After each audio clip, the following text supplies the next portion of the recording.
Shin Megami Tensei V was my first Megaten game. Well, that is as long as you don't count Persona, of course. But anyway, for my first introduction into the series, it was a pretty great game. Obviously, it lacked in some areas, like with the story and the characters, but overall, the actual gameplay of SMT V was fantastic. And that's not something people really say about turn-based JRPG. Honestly, this was so close to being a top 5 game for me, but the things that held it back made me end up completely forgetting about it. That was until SMT V Vengeance was announced earlier this year. Now, I really don't get excited about video game announcements anymore, even if it's from a series I love. But this announcement got me really excited for a video game again. And now, after experiencing a small portion of what Vengeance has to offer, I can say with full certainty that this game has improved tenfold in the 3 years since I played the original release. First, I'll go over what's new with Vengeance compared to the original release, to let you guys decide if it's worth the $60 or not. Then I'll go into more spoiler territory. So now, with that all being said, other than the new demon designs as well as a brand new story, Vengeance now has the option to let you save anywhere at any time, which is something I found quite useful as I'm prone to forget about saving entirely, so it's great that I don't have to run from ley line to ley line because I forgot. Another new feature is the Demon Haunt. Here's where you can interact with the demons in your arsenal to get items as well as to increase the stats of your demons. You can also give your demons gifts, which is something I didn't know about until the very end of my playthrough, so I did miss out on that, but I'll be sure to check it out in my next run. You also have new side quests thanks to the addition of new demons, but by far the best change to Vengeance is the fact that it's multi-platform. I genuinely believe one of the main reasons why I was so hyped for this game was because I could finally play it on PC. For a game locked on the Easy Bake Oven, aka the Nintendo Switch, the game looked great, but the pop-ins and frame rate in certain areas was abysmal. Finally being able to see this game in 60 frames per second and run smoothly is amazing. It's also great that more people can experience this series due to the fact that it's no longer locked on Nintendo devices like the Switch or 3DS. Hopefully this decision can breathe more life into the franchise. I also forgot to mention that original DLC demons like Mephisto and Cleopatra are now available in the base game. The only DLC that wasn't added was the Mitama DLC. And as for the new DLC demons, you have Dagda and Konohana, which, if I'm being honest, kinda sucks. I know Atlas has a history of Day 1 DLC, but in my opinion it's not really worth it, just for 2 demons. But even without the DLC, you still have over 40 new demons added to the game, as well as 9 new demons that are entirely new to the series. So I don't think you'll miss much if you choose not to get the DLC. Personally, if you really want it, I would wait until a sale goes on. Now with most of the new additions out of the way, I'll talk about what changes in each area. Again, this part will remain spoiler free, but to more easily explain the changes, I'll be dividing the 4 maps into 4 different acts, as well as I'll be comparing it to the original 4 acts of the base game. So for the first act of the canon of Vengeance, nothing really changes that much from the original. You get 2 new boss fights, as well as you get access to your first human party member. You can also explore new areas thanks to the Sonic the Hedgehog-esque grinding rails added throughout the area, although the areas you explore with them are quite small. Really, the main changes start to take form within the second act of the game. The map is still the same, with all the enhancements as stated in Act 1, but the real change takes form within the story, as this is the point where the story starts to drift away into its new plot. Act 3 is the most dramatic change of all, as it takes place within a new map entirely, and introduces a new dungeon. Hell, it even introduces a new form of the Nahabino. Honestly, I really can't explain much more of this area without completely spoiling it, so now onto the final act. It's pretty similar to the original, albeit with a new boss fight, but other than that, the dungeon stays the same. The final thing I do want to say before talking about spoilers is that unlike the original, your choices affect what ending you're locked into in the canon of Vengeance. I believe there's only 2 endings, the Law ending as well as the Chaos ending, so to my knowledge there's no neutral ending for the new story. So now I'll be talking about the new storyline, so if you don't want to be spoiled, thank you for watching. Now, with that all being said,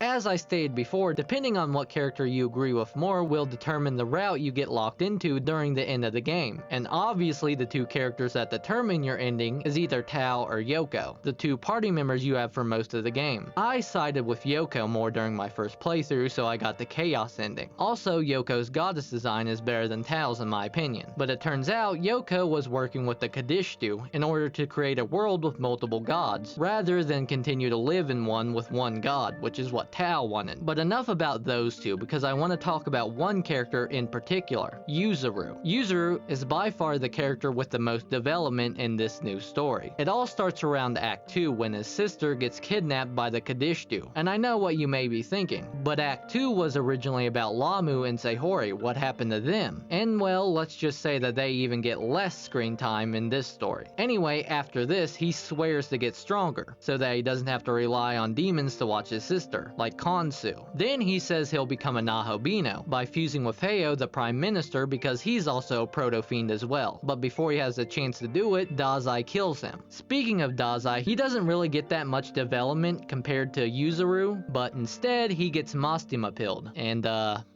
that's about it for him. Mastema is also the reason for turning people into salt. The reason why he does this is because the Kadishtu wants to harvest their Magatsuhi and summon their god Tiamat, but they still do that anyway and you end up fighting it at the end of the game. But there are two main spoilers I really want to delve into. The first is probably the most spoiled thing in this game so far, and that's the Nahabino's new form. As I said before, Yuzuru dies, so instead of Yuzuru fusing with Heio, you fuse with the Prime Minister. And I know what you're thinking, what about Aogami? And you know, I really don't want to say it, but I think you know what happens to Aogami. Now, as for his new moves in this new form, well, I never got to experience many of them because I used a magic build for most of my playthrough, so yeah. But before I close this video, I want to talk about Godborn mode. Within the Canon of Vengeance game mode, you have a side quest to fight Satan. This is a quest you get from Mastema, and once you beat Satan, upon starting a new game, you unlock a new mode that allows you to level up yourself, as well as the rest of your demons to level 150. aka Godborn mode. And